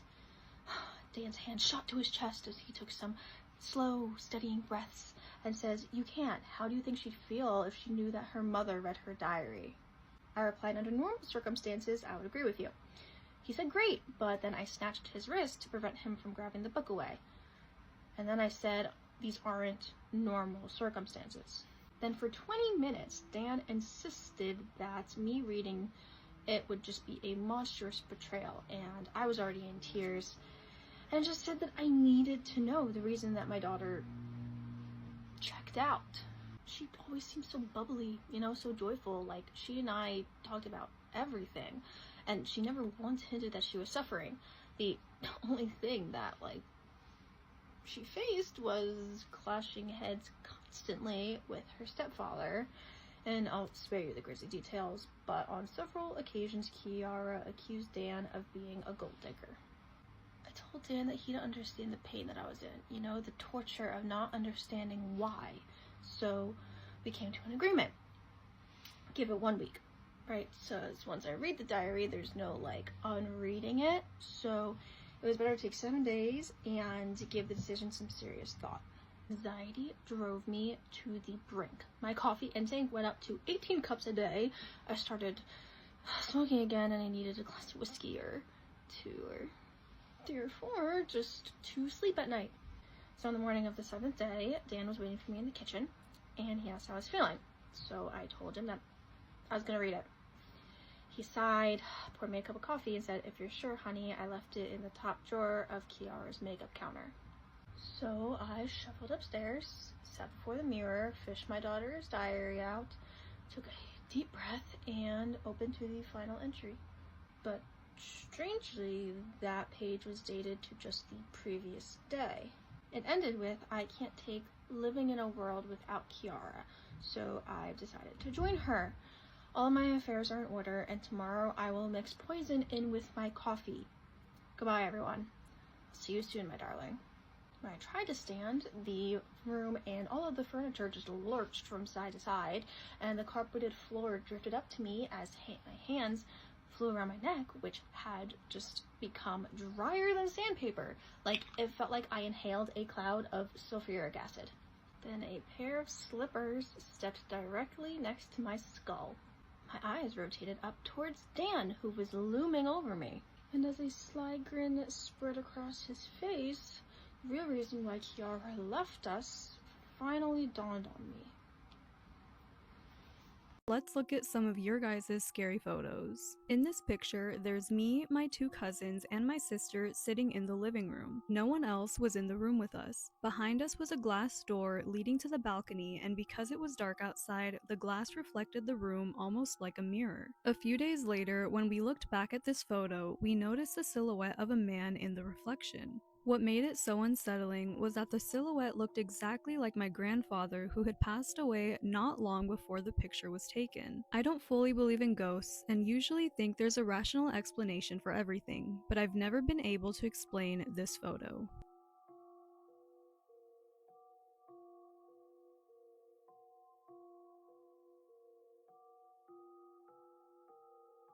After spending the whole day celebrating my 10th birthday back in 2015, I remember feeling strangely uneasy, but everyone brushed it off as birthday blues. At the end of the night, we were taking photos before the last few people left. At that point, the only people in the house were me, my niece, and my mom, along with her friend and her 2 kids. A few years later, while looking through old birthday photos, we noticed something terrifying in one of the pictures. There appeared to be a man's face near my legs. I can confirm that there was nobody there when the photo was taken.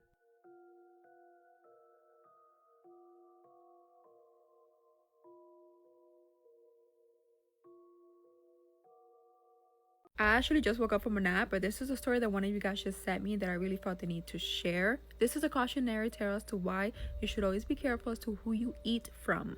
Not everybody has good intentions. The person who submitted it does want to be anonymous. I'm going to go ahead and just read her email. I wanted to share something that happened to my uncle a few years ago because my family to this day still talks about it. My uncle was working a regular job. Right around this time, he was going through a really difficult time financially. He had one of his coworkers that he was very close with that would sometimes share his lunch with him.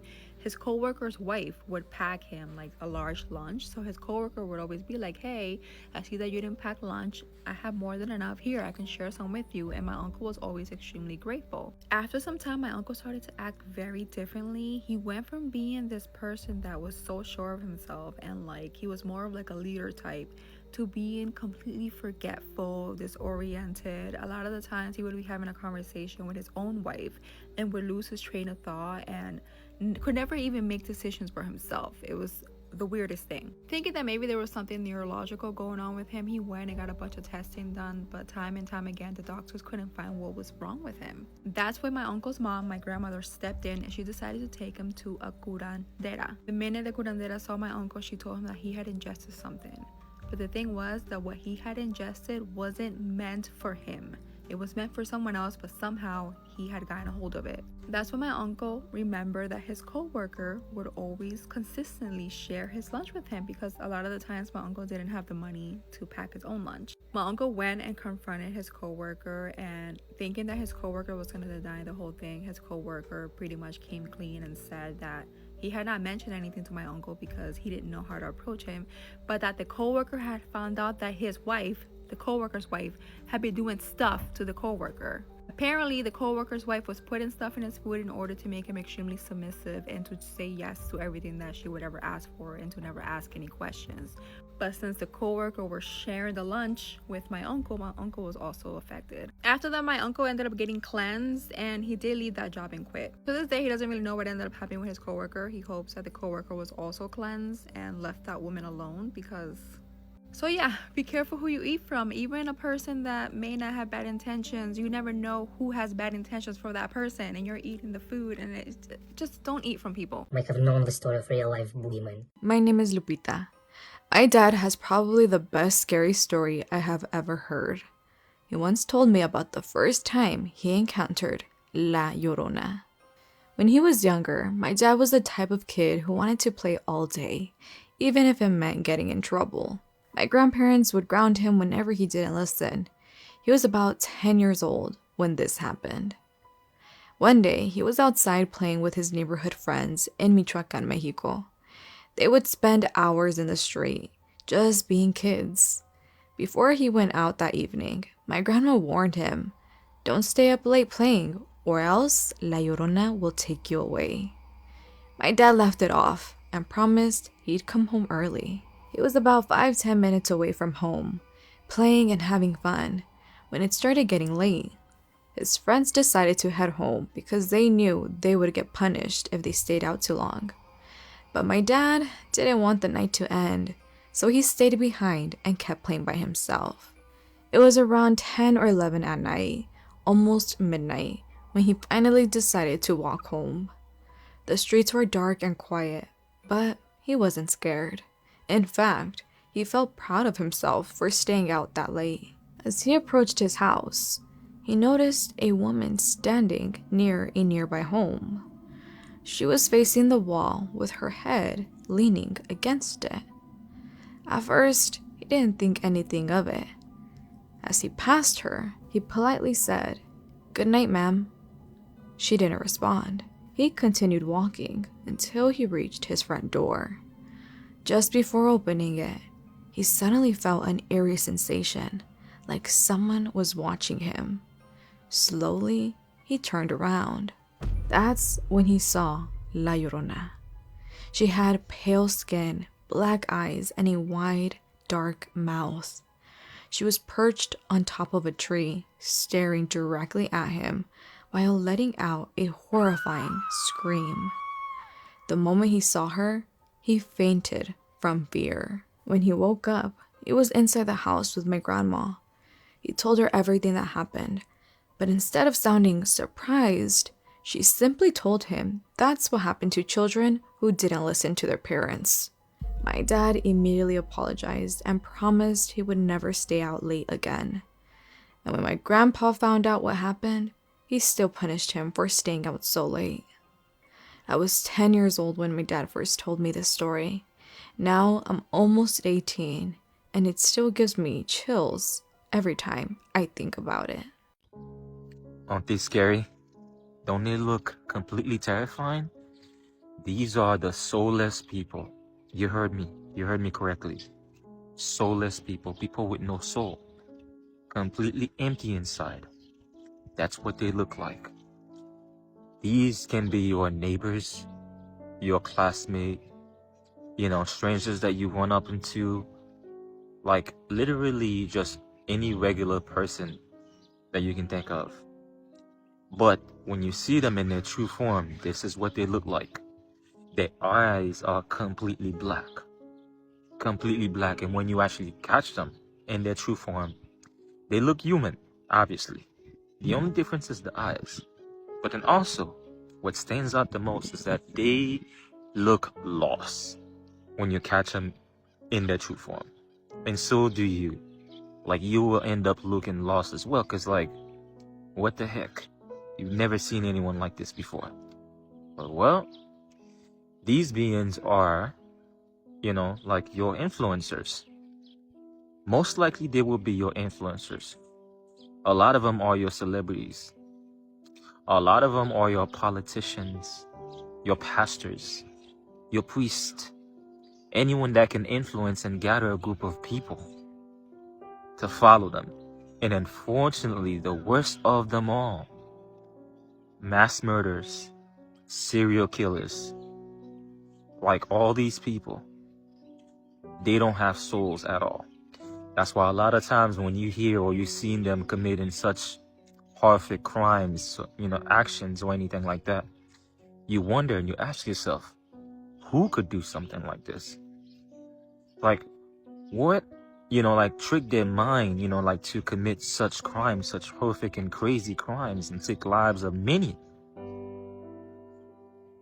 It's because, they don't have souls. They don't have, that inner self, in there to tell them that what they're doing wrong or right. They just do it. They can't even stop themselves or even have some kind of consciousness of what they're doing. That's why a lot of time, especially of these crimes, when they interview these people, they either black out or they hear voices of telling them they're committing such a crime. And then when they ask them, how did you feel? That's why it's so important for, especially for, these detective and police officers, to ask these questions to find the motive of why they are doing such an act. And it's usually that they either black out or they hear voices. And when you ask them, they enjoy it. How did they feel? Of course they did. They enjoy it at the moment, whatever crime that they were doing.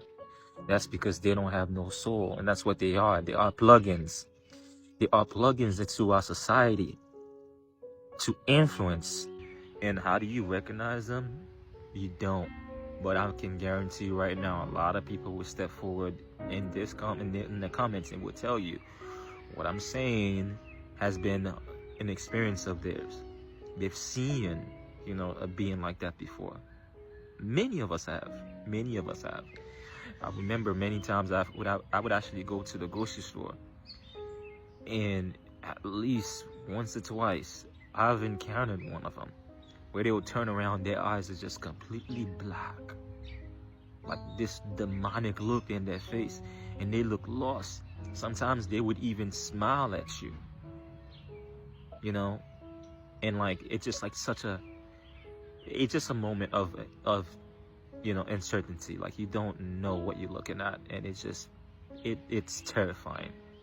You will encounter at least one time, one of them in your life. Guarantee you that, because they are everywhere. Actually, they make up for more than half of the population of human. Did you hear me? Almost half. There are way more of them than they are of us with souls, actual real human beings.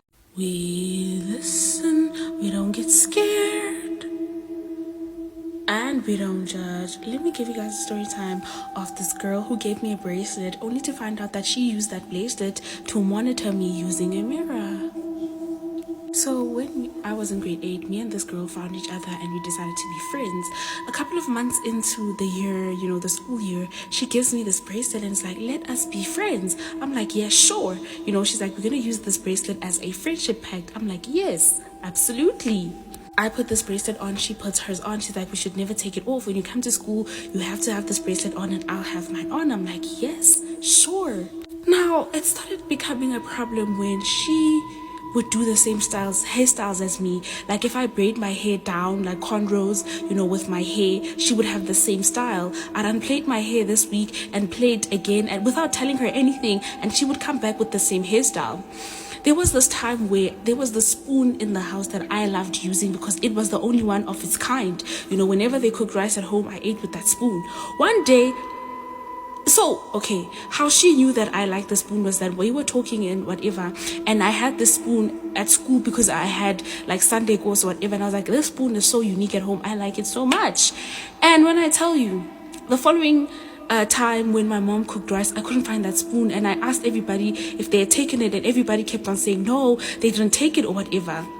So I get to school and I tell this girl that we lost the spoon. Like, I can't find the spoon anymore. I'm so mad because I was eating with a different spoon that particular Monday. She's like, oh, Chomi, I'll help you find it. I'm thinking, how are you going to help me find it? She's like, oh, I'll just help you find it. When I tell you, the following day, we were sitting together in this particular class and she took out the spoon and she put it on the table and she gave it to me. She's like, oh, here's your spoon. And I was like, wait, but where did you find it? She's like, remember this other time you forgot it by me? And I'm like, when have I ever forgotten the spoon and why didn't you bring it back? She's like, oh, I must have forgotten. When my mom was washing dishes, I found this in the dishes. And I'm just like, hey, well, it just doesn't make any sense. But I did not question anything at that time. And then another time was this particular Friday, our Afrikaans teacher tells us that we need to study because we're writing a test on Monday. Now, baby girl actually wanted to hang out, right? So that particular Friday, she asks me what I'm doing on the weekend. And I tell her, I can only hang out with you on Friday because Saturday and Sunday, I want to focus on Afrikaans, especially Sunday and Saturday late. And Saturday, my mom asked me to go to the mall with her. So when I come back, I want to log in because Afrikaans was low-key an easy subject. I liked it. I like easy things. She was like, oh, okay, cool. When I tell you, last period, I can't find my textbook. I go back to the Afrikaans class and my textbook is not there. I asked baby girl, like, did you see my textbook? She's like, no, she did not see a textbook. She don't see my textbook, whatever. She's like, when I get home, I should look for it properly. And if I don't find it, I should come to her house and then we'll study together, right? Cool. So my Afrikaans teacher tells me that she doesn't know, she didn't see any textbook in her class, like I should look properly in my bag or whatever. And I was like, yeah, because I did see myself putting it in my bag, so there's no way I forgot my textbook in that class. And I was the last one to leave that class, and I saw that on the table there was nothing. You know what I mean? I get home, I take out all my books, I can't find this textbook. I'm like, you know what? It's fine. I'll just go to this girl's house and we will chill together and we will study together. I leave my things on that particular Saturday when I come back from the mall with my mom. I leave my things on my bed that my mom had bought me. I take my school books, I go to this girl's house. When I get there, we didn't study. As a matter of fact, every single time I tried to get her to like take the textbook out so that we can start studying, she kept on being like, no, let's do this, let's do that. And I'm just like, girl, are you not worried about your education? I wasn't worried about my education, but like, so now that particular, Saturday, we do whatever. And I tell this girl, listen, tomorrow I don't think I'm going to be able to come to your house. I think I'm just going to look for notes or something. And she's like, no, I'm sorry that today we played, but tomorrow you should come through. We're going to do our little work or whatever. Okay. I'm like, yeah, sure. That particular Saturday, I go home. I use my mother's phone to text this other girl that I was in the same class as. And I tell her, listen, I'm going to come to your house tomorrow. I'm going to study with you because I don't know where my textbook is. And the girl was like, Chocho, come to my house. It's fine. When I tell you guys that I did not tell that girl where I was going, I went to this girl's place, the one that I texted and told her that I'm going to come and study at her house. I get there and they tell me that baby girl just went to the doctor because she broke her leg somehow. So now we can't study because she has broken her leg and she's obviously in pain. Guess what? I don't have a choice but to go to this girl, this crazy girl that claimed to be my best friend, and we had bracelets and all of that. I go to her house and I tell her that baby girl broke her leg, and she wasn't really shocked, but you could tell that, at that time I did not really take notice of anything, but she was not shocked. She was like, oh, really? Oh, I'm so sorry about that. We get in the house, guys, now it's time for us to study, and she doesn't want us to study. I tell her to take out the books. She's like, yeah, we'll do it. She kept on giving me excuses and she did not. The day ended, and when I tell you, I kid you not, this girl decided to take out my textbook because our teacher had told us to write our names in any page. You have to choose like any page from 1 to whatever page the textbook ends at. So we chose whatever page. I think I had chosen page 89 and I wrote my name in there in pencil. Because if a thief were to steal your textbook, they wouldn't know where you wrote your name, right? So I opened the page and my name and surname is there. I'm looking at this girl like, you had my textbook this entire time. She's like, no, I didn't have your textbook this entire time. You brought it with you on Saturday. I'm like, how did I bring it with me on Saturday? Because remember on Friday, I didn't know where my textbook is. That's when things started not making sense. Do you understand? That happened, guys. And the following weekend, again, this other teacher told us that on Monday we are writing a test and I needed to study. Guys, when I tell you my book, I don't remember what, I think it was math or something. I lost my textbook again, and I had to go to this girl's house. So that particular Friday, I was kind of uneasy, man. Things just started not making any sense. So my mom was sitting with her friend. Her friend is like a prophet type vibe, and she was like, "Where's your school book?" I was like, "What school book are you talking about?" She's like, "Where's your book?" I'm like, "I don't know what book you're talking about." She's like, "You know exactly what I'm talking about." I tell this lady, "I don't know where my book is." Eventually, guys, she's like, "Listen, since you don't know what book I'm talking about, when that friend of yours gives you your book, come and tell your mom to call me." I'm like, okay. And mind you, guys, this was a couple of months after the Afrikaans textbook saga. I go to this girl's place, and when I tell you that particular Saturday, she gave me back my textbook. I'm like, "Again? Yo," I'm like, "But why did you take my book?" She's like, "You forgot it on the table." And I was like, "You saw me searching for this book on Friday in my bag, on the table, everywhere. You walked with me to the maths teacher to go and ask if I didn't leave this textbook there again, and you did not say anything." She's like, "I'm sorry, I just wanted you to come hang out with me." I was like, "But we could have studied together, you know what I mean?" I just took my textbook, guys. I was mad that day. I go home and I tell my mom that, "Can you please call your friend, because I found my textbook." And she calls the friend, and we go to the friend's house, and she kind of tells me, obviously, she tells me that I'm dealing with a friend whose mother is low-key, well, not low-key, but whose mother is a witch and taught her witchcraft as well. So basically, the friendship bracelet that she has given me, she's basically using it to control me, and so that I don't see through her shenanigans. And also, the reason why she's been able to do the same hairstyles as me, bring the same school bags as me, shoes as me, is because she's watching me through a mirror. They tell me to take this textbook, this bracelet out, and I give it to my mother's friend, and she's like, she's gonna deal with her or whatever. But she's like, I need to stay away from that girl somehow. Lucky for me, guys, she changed schools, right? She changed schools in that term when my mom's friend gave me the things to Dala, you know what I mean? And she took that bracelet. She changed schools, guys. Now, years later, not so long ago, she texted me on social media. I was like, "Hey, how are you?" Whatever. And then, we started talking, but I didn't really say much to her because I was like, "Hey, you think I forgot the kind of person that you are?" And she was basically telling me how she's on her path she's on a path of Christianity and God and prayer and all of that. And she's like admitting basically what she had done. She's like, the only reason she was doing the things that she was doing to me was because she wanted me not to leave her, because all her friends had left her and she loved me so much that she didn't want me to leave. And I was like, everybody has been left before, everybody has been betrayed before, but you don't see us practicing witchcraft. That's weird. And honestly speaking, guys, we spoke and I acted like I was okay with her, and the minute the conversation ended and after 2 days we did not speak, I blocked her, because I don't care what journey you are on. I don't trust you. I don't try. How do I know you're trying to lure me in again? No.